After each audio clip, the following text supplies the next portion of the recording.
The 1920s, a time of ginormous cultural change and loosening social structure. According to one journalist in 1920, Americans were, quote, weary of being noble after a decade of intense progressive reform, morality, and self-righteousness. The 1920s saw a restless culture spearheaded by America's youth rebelling against the moral restrictions of past generations. During the 1920s, some Americans, especially young college students, challenged traditional notions of proper behavior. Young people threw crazy parties, drank illegal liquor, and danced new sexually suggestive steps at jazz clubs. One of the symbols of this decade was the flapper, a name given to the fashionable pleasure-seeking woman of the time. The stereotypical flapper was tomboyish and flamboyant. Short bobbed hair, knee-length fringed skirts, long draping necklaces, and rolled stockings.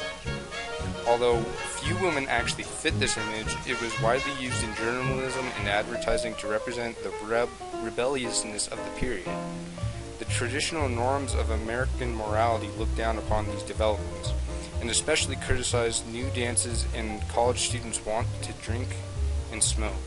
These critics, however, soon found themselves facing much larger opposition as the older generations began to adopt some of the socially liberated practices of their children.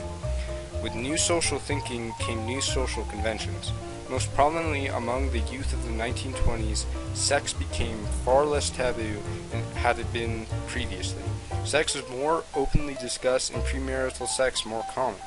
Such activity led to the natural promotion of birth control, although it was widely illegal.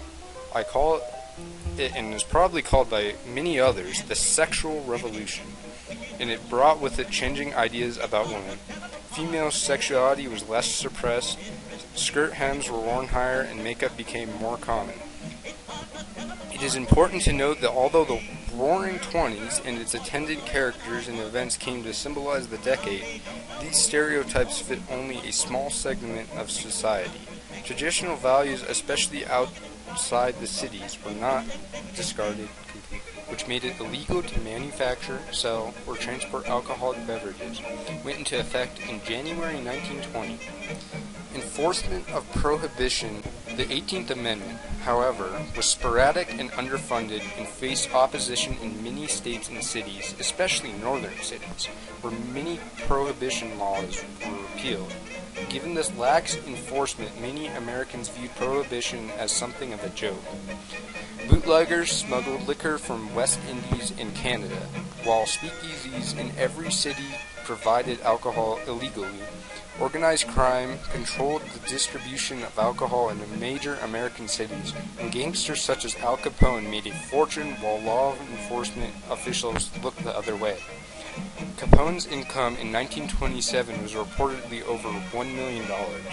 While this might not sound a lot, the average American's income at that time was below $2,500. Prohibition fueled much debate within the United States, and its repeal finally came in 1933. The 1920s saw the flowering of African American culture in the arts. As music, black culture expressed itself through jazz, an improvisational and spontaneous musical form derived in part from slave songs and African spirituals. Jazz first emerged in the early 1900s in New Orleans and then spread to Chicago, New York City, and elsewhere. Jazz music then was like music you would hear in clubs today, the difference being jazz actually sounds favorable. I'm going to take a minute to let you listen to some of the jazz from the 1920s.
previously called the Jazz Age because jazz flourished and gained widespread appeal during the decade.